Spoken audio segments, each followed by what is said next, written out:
Spirit versus Ooredoo Thunders, the first showing of Team Spirit, of course, in the playoffs.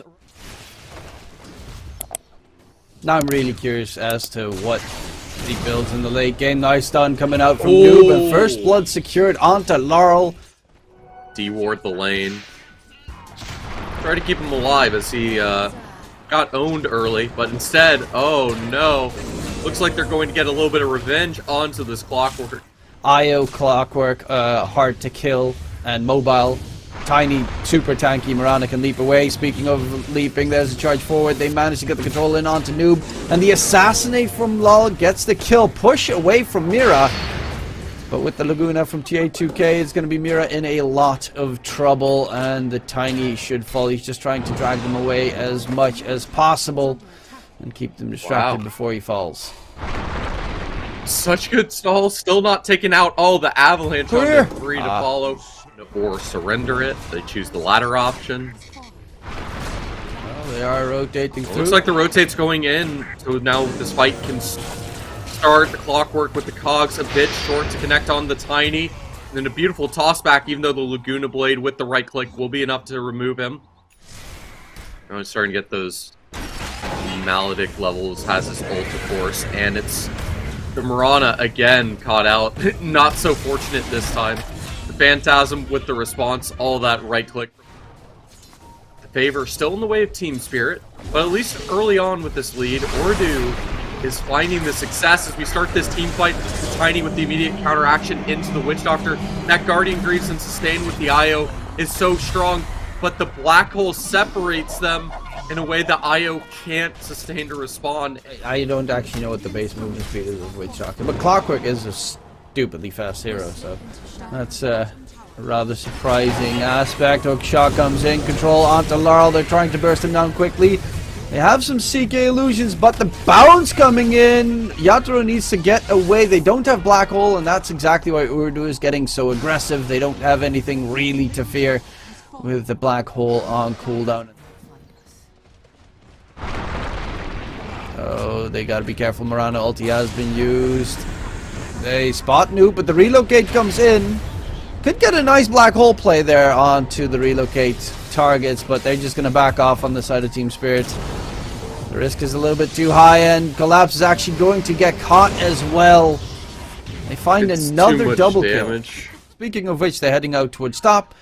It is going to be the Tiny that gets caught out, and another quick kill secured for the side of Ooredoo Thunders. Even another one, because Kaori gets Collapse on the back end with the relocate behind it.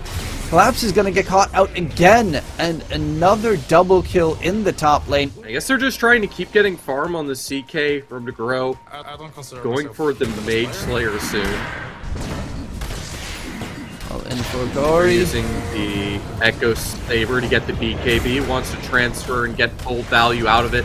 But now with the Phantasm having to force the fight, closes the Leshrac directly on him, but instead it's the Mirana ult being used and just trying to desperately run away, using the IO walls to identify, forcing the BKB teleport out to try to escape, and it is successful. Obviously, the Clockwork dies very quickly, but then he tries to target Lina, and all of a sudden it becomes a lot harder to get that kill secured. The tossback play is going to be able to result in anything. Black hole use, and that will be a huge kill secured. Finally, they managed to get rid of Noob in the process. The sniper just needs to not get caught by the Clockwork. That's the big downside. He has been hunted every single time. Speaking of hunted, Mira with another tossback play onto Kaori.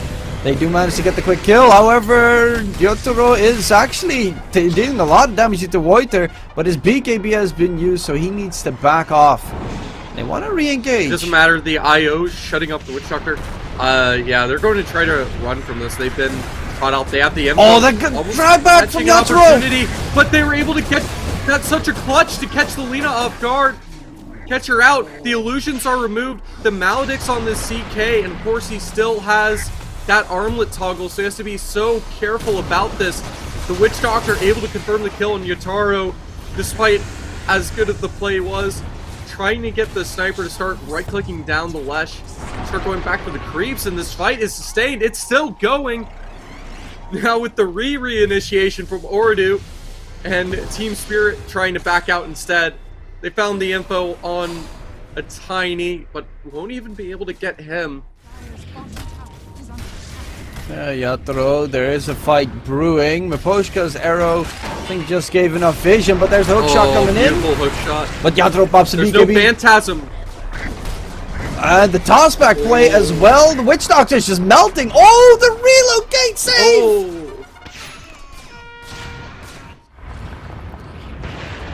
Actually waiting, just setting up for the team fight. That's a beautiful Glepnir onto 3. But the LSA misses. Force staff, everyone escapes out of it. The LSA completely does not target anyone. They will lose 2 in the process, though. And Roche spawns in 10 seconds. Yeah, Enigma has the BKB just barely done now. Oh, Noob, what a catch. What a catch. Collapse down, and now you don't have much to fear in the Roche pit. Lina. Well, there's the hook shot on the high ground trying to get rid of Collapse, but that's a bit deep. That's a free kill for Lol, and honestly, that probably forces Ooredoo back. Their team's going to be able to group up together just in time. This Lina going very far ahead, and even with the silver edge. No. Oh no, it's the Tiny. Once again, Mira caught out, taken down. And that Shiva's going to successfully connect on, and the Maledict forces the CK to BKB early, do what he can, try to right-click against this Lesh, but it's not nearly enough damage, and the Laguna Blade to follow up. Yotaro is out without being able to even put in a fight. Oh my god, this Lina. Yep. TA2K does a lot of damage, and there's no buyback available on the CK, so currently it's all on a collapse black hole play. She's the success to freely push down this mid lane, though her team isn't with her, trying to cut those creeps. She is stunned for a pretty lengthy time. And stun combo. Oh, the toss though. That's a bit of a mistake. Almost fully catching her out. The IO will save her. Oh, but the Noob is dead. Black hole on the 3. Oh, the hook shot play from Corey. It's huge. Collapse gets interrupted, and there is TA2K with the buyback of the Lash. They are back in the fray. That was their one opportunity to have a catch to get most of Ooredoo shut down, and it's denied. And Ooredoo not only are not going to make that mistake twice, they in fact cannot. As they get these racks, they have the damage to push the tier 4s. That's a game-saving play there from the hook shot, the clockwork. They are going to get a jump up to Noob, who of course does not have a buyback available. Yatoro get destroyed right there with the Laguna Blade thrown out, and TA2K is just trying to finish them off. Laurel takes a heap of damage. In return, though, still doing some damage as well, but the Ancient's under siege, and the Ancient should fall with their immense push. The GG gets called, and it's Team Spirit losing game number 1 against a rather unconventional strat, obviously. What do you think needs to be changed in game number 2 here, Trevor? You just ban Lena, problem solved. Find all of that smith damage, find the success, and might even find the first blood in a second. I feel like getting a little bit too exposed. The Phoenix dive will be able to confirm it. The Fairy Fire with the save. Even then, still the Spark rotating in. Certainly. And besides the contest of that first blood, looking to get a little bit more, this Rubik could be going down again. It said things were being quite peaceful, so there will be an end to that. A trade of the supports from this Slark. We'll be able to have the health regen, but this Clockwork is having to rotate in just to have the power cogs, and this Death Prophet diving a little bit too deep, still able to take the sniper down first, so that's at least an XP denial. The problem with the tier 1 tower top already being gone is pushing that lane is going to be a lot scarier. Oh, that Nature's Prophet ulti does a significant amount of damage in mid-core. He's going to get caught as well. Omar needs to run away. Miposhka's trying to get the battery assault slow. Omar, nice toss, but is it going to keep him alive? Not really, because there is the Treant army coming into play, and Laurel gets himself a double kill. Mira has a haste rune and is just body blocking Noob to see if the rest of his team can catch up to this Death Prophet. Lift up, drag back. Actually, now Mira is the one that needs to be careful himself. Same with Laurel. Noob is a DP. You have to respect it Is he going to be able to get the kill? Laurel is going to get taken down, and Noob will be able to find 2 kills. Does die to the battery assault plus the tower afterwards. With the heroes that they are playing, the 4 staffs and such. So Gory has a TP in a second, and will go for the TP attempt, but the hook shot from Maposhka interrupts him mid-flight, and the Phoenix will be caught. That's a really nice catch, and also reasonably timely level 6. Ravage gets blown, H Prophet, can he get the TP out? Yatro, no, interrupted in the TP, and that is a very big kill coming out for the Ooredoo Thunders. And with that, they'll remove more of the safe lane, taking out that tower with the Exorcism. Not for free, though. The Clockwork's willing to dive this tower, follow it up with the offlane support, and even with the rotation, the Beastmaster ult being used just to ensure there's no way for this Tidehunter to survive. Certainly won't be on the Slark. It could go for this Tidehunter again, now with him being a little bit too open in front of the lane. You can see he uses that pipe to help keep him alive. But from behind, the flank? From Team Spirit. Yeah, the flank from behind. Hold on a second. This Tidehunter is just stalling for all the time in the world. Siphon's fully focused on the Rubik, which gives them time to finish off the Tidehunter. And now they can turn around and follow up, starting to chase down these other players. The Nature's Prophet able to freely rotate in. The Assassinate to try to slow her down, and the Roar to keep the distance. And now the Nature's able to run, and it is a important space created with the Beastmaster Roar. Stop teleports, I guess. Yeah, that might be it. Just in case.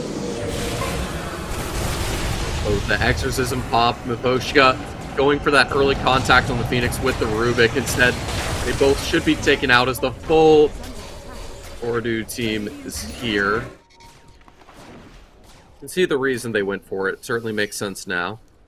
Mira's going for a 4-staff as well. They're all building 4 staffs on the side of Team Spirit. They need it against the Slark. They need it against the Rod of 8. They need it against all the routes that they have. And Laurel actually is trying to get away. Can they keep control over Laurel? He's dropping low. Actually, TP gets cancelled there by the Nate's Prophet, because that could have been very deadly in the process. Still the favor towards Team Spirit. But Ooredoo, the respect now. The odds not be 4 they were in the first game. Oh, Collapse is dead. They know. Well, Yatro is going to TP in. Noob actually is a bit out of mana right now and trying to catch up to get the Spirit Siphons, but they have so much mobility on their side. Falling back, TA2K and Voiter. Can they get away? It seems that is going to be a success on their part. Phoenix Egg behind the pit. Ravage. Toss back play coming in from Omar. They're going from Maposhka, who gets the hook shot in. Dropping low. The Roar gets thrown out, but they are bursting down the DP. Noob is actually just straight up dead. The damage coming out from Yatro is a little bit more than they would have liked, but he's going to get controlled immediately afterwards. TA2K, do they want to extend this chase for more? He does not have his ulti, so he is going to back off, and with the Maposhka buyback, the question is, are they going to continue Roche? There is no Phoenix Egg available. There is still a very scary watermelon in the front. The second Ooredoo come back in to try to contest, which certainly they will. Miposhka with Mira able to just lift the Tidehunter, keep him stalled out of the pit. And you can see he's just taking the team fight and the Roshan at the same time. Ravage eventually forced out. Oh. And they give a little bit too much space. This Nature's is still dead, and Laurel doesn't have the same traditional right click. Able to just barely catch Omar, relying on that concussive grenade. Not only does it give him escape, it gives him chase, it would appear. That Death Prophet has respawned, forcing the Natures after he teleports in to BKB immediately. But those boars with the taken Ancient Creep, letting them still get that Aegis. And no, this Slark is, once he gets his Axe, he is a very scary hero. And there's the Ava, toss back play. Do they have the damage skill off Laurel? He has a Hurricane Pike as well, but oh no, TR2K already has the Aghanim Scepter. And Laurel is a quick goner. 4 kill streak picked up by the Slark. He's not interested in rotating out. He's thinking he's safe. They're even scanning just in case. And he just teleported away, but it's to catch this Phoenix Egg. Trying to right click it down. Yatro? He is okay, he's able to find the kill, but now that means all the rotations can come in. The Tidehunter's right on him. He has no BKB to escape. There's 7 seconds left on this Aegis, so good value there. So he has no cooldowns to escape. And the Quelling Blade comes in, the stun AoE from the Tiny, and they'll just easily take him out twice. A utility, supportive sniper. And right now they don't really have much to fear with the Nature's Prophet being dead. They're going to chase for blood. Maboshka, hook shot, trying to disengage as much as he can. But the pounce is going to connect again. Oh no! Because he's a little bit unfortunate in that regard. And right now this Slark feels unkillable compared to Noob, who is very, very much killable. Oh, Siphon stolen by Mira. That can be pretty nasty. Though Laurel is going to try and disengage, but the bounce was perfect from TA2K. He doesn't have more mobility. Chance from the Beastmaster, and that Ags toss forward. Assassinate helps get the damage. Oh! The toss from the Tiny, and a failure to hook shot in, but it doesn't matter. The Nature's able to clutch it out just for a second. If it wasn't for the continued lockdown, the Tidehunter to follow. Sure, they're able to right-click the egg down with the Natures, but the rest of the team's been removed. This Beastmaster just has to do the best he can to run. But what are you going to do when all of Ooredoo can hunt you down? And he is not as fun as the Nature's Prophet, but just as deadly. They just don't have enough lockdown, but they do have the vision. Perfect hunt down, and this Tidehunter should be certainly dead, even with the limited right-click on the sniper that immediately follows up. And you can see the reason why he's trying to go for this quick assassinate, just to immediately pounce and ult away, just to be able to dodge the assassinate. Free Shard is not a bad choice here for Rubik. I definitely think that Rubik will be enjoying that one massively. Catch onto the Phoenix, who does of course have the egg, drops the egg. There's a great avalanche coming in that's locking them down to the, can they kill off the Phoenix egg? It's dropping low, the Phoenix egg gets taken out, but they lose 2 of their main cores in the process. And right now, TA2K, there's nothing to hold him back. They find huge catches. Both the Sniper and the Nature's Prophet out, and Collapse will try to run away. The chase is there, goes for the TP, but they're not going to hunt him. They're going to go for Roshan instead. And I get the idea of why you don't have the Sniper going for the right click and you're going for more of a utility. Quickly skedaddle out of there while their top lane is being pushed in as we speak by the Nature's Prophet. Together with the Beastmaster toss back play. Competition of the split push. And they managed to get themselves a kill onto Mira. Chase for more. The Ravage gets blown, and there's going to be the full control onto Laurel. Can he get back towards the fountain? Maboska with a 3-man catch inside the cogs, but who's caught with whom? Actually, the Aegis will be popped. First life is gone. Omar tries to disengage. Doesn't actually take that much damage. Collapse with the BKB, but they get the control. Tier 2K is dead, and now they can hunt for more now that the Slark has fallen. While in the meantime, top set of racks has been secured for Team Spirit. So the split push is very favorable here. Pretty good timing on it. Obviously, with the Icarus dive, you can set up nice hexes from pretty long range. I feel like the odds favoring Spirit. This is Team Spirit we're talking about after all. OTA 2K. And the Silver Edge, he could go for the break on the Slark, the follow-up silence. Still not even using the Hex. Doesn't need to use it. Stunned for too long. The BKB allows him to ignore any of the plays from this Tidehunter to try to counteract, and he'll just be taken out as well. Yeah, Yatoro was really on top there. He expected the play to come in. The Ravage to be thrown out. Noob's going for the fight here. Does need to be a little bit careful, but there's Tier 2K. If they don't have full lockdown over this Slark, it's going to be a little bit tougher, and Mira will be taken down, but it did cost them a bunch of buybacks. Laurel with the TP out. Oh my lord, again, just barely. Let me see here. Taking a look. We are talking about a 44% movement slope. Oh, Slark needs to get out of there. He's stunned. The toss back play from Omar, saving TA2K so he can pop his ulti. The Phoenix Egg is there as well. They're going to chase for more. The second Ravage gets thrown. It gets the stun onto Laurel, and Laurel is going to get controlled up. Yatoro with the TP out gets hexed by Kaori. Kaori is again on his tippy toes. The man is too fast to respond, and there's going to be the control. Ravage stolen by Mira comes out. Yatoro though still gets hexed in the process. Can actually Yatoro they're just in. going back in on this. they all buy back to rejoin the fray, but they get the control here. Yatro is going to get completely stunned up in the process. They manage to take down Yatro, but he fully buys back. They get the kill onto TA2K. No, Slark, no tide for the foreseeable future. They need to disengage. They do get the Icarus dive back. It's a 4-man buyback, and the Dire have only one available onto Noob. But they have so much slow and lockdown on the sniper. They have no way to escape. The massive buybacks coming into play there, and it's going to be really hard to deal with this. Noob charging forward, but he's just getting controlled completely. Avalanche tossed in. Noob can heal up. No, he cannot. The last hurrah, the last defense is not going to work out. And we have a game number 3, so the interviews are going to have to wait a little bit longer. Yeah, he's going for the puck.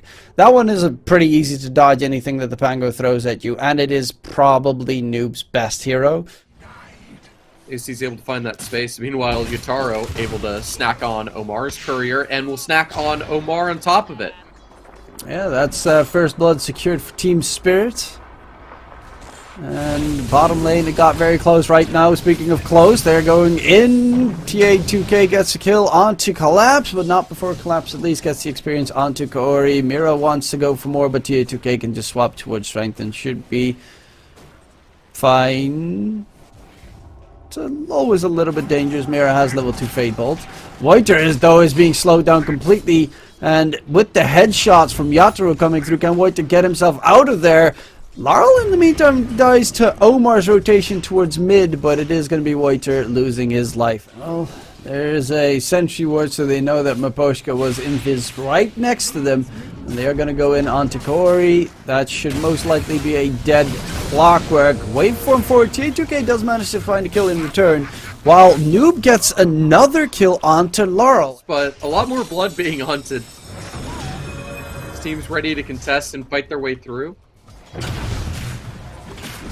Good bait forcing puck to use utility, and this Morphling having to use all the strength gain, and in spite of it, with the rotation. But it is going to be Laurel with the double damage rolling out of there. First roll of the game, not really going to result in much, or is it? Kaori is actually going to get caught in mid. Dreamcoil onto 2 with the TP coming in from the Tiny.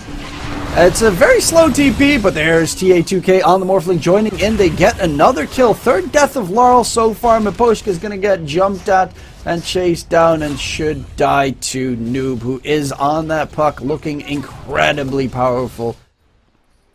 Feels like, I mean, maybe he's been nerfed enough into the ground. This Morphling should be able to outscale later.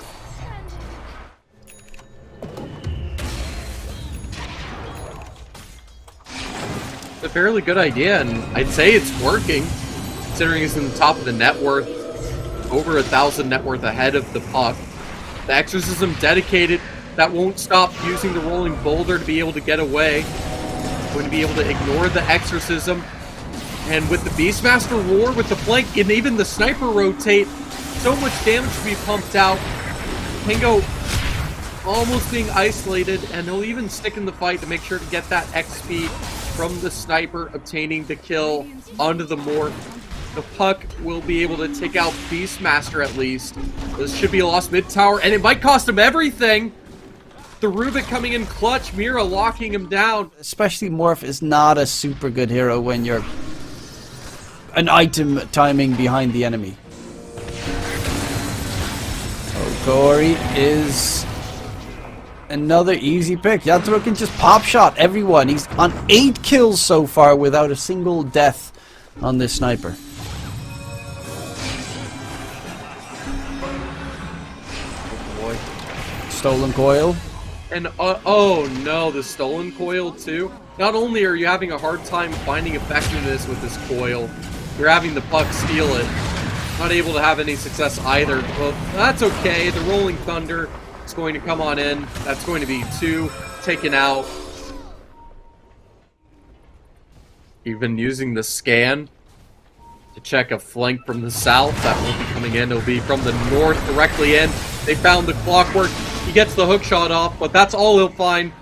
Buyback immediately, but Omar's also been taken out, and I don't know how much they want to reinitiate back into this. Yeah, Laurel just roll up, Rolling Thunder. Doesn't care about your Dream Coil shenanigans whatsoever.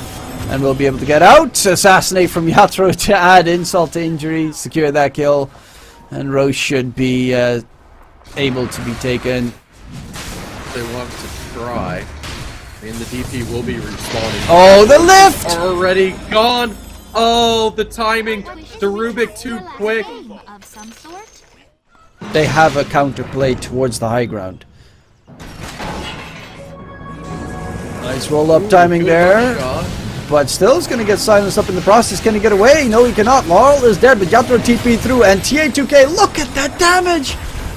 Jumps in with the snowball onto Corey. Double kill again. Yatoro, God in the game. But the Necraf gain is very drastic in comparison. Oh, Laurel. Oh, no. Swashbuckle hits him. Oh, just long range. Goodness. That's pretty neat. Jump in. They're actually going for collapse. Can they kill him off with the waveform in? And the roar gets thrown out. The Morphling takes a lot of damage. He's actually going to die to the creeps. Oh, the turnaround play comes through. Snowball chase for more. Walrus Punch holds down Omar while the rest... Immediately Mira is going to chase for Voiter. Can they interrupt the TP? Yes, they can, because he stole the cogs. And they'll even find the Clockwork in the trees, trying to get himself out of there. Voiter and Corey both going to get locked down. Snowball in from Maboshka. The damage should be there. The Swashbuckle secured. And it's going to be the GG call after the team wipe has been made. Team Spirit in game number 3 do not want to toy around. They win this one very cleanly, and with a 17k net worth lead in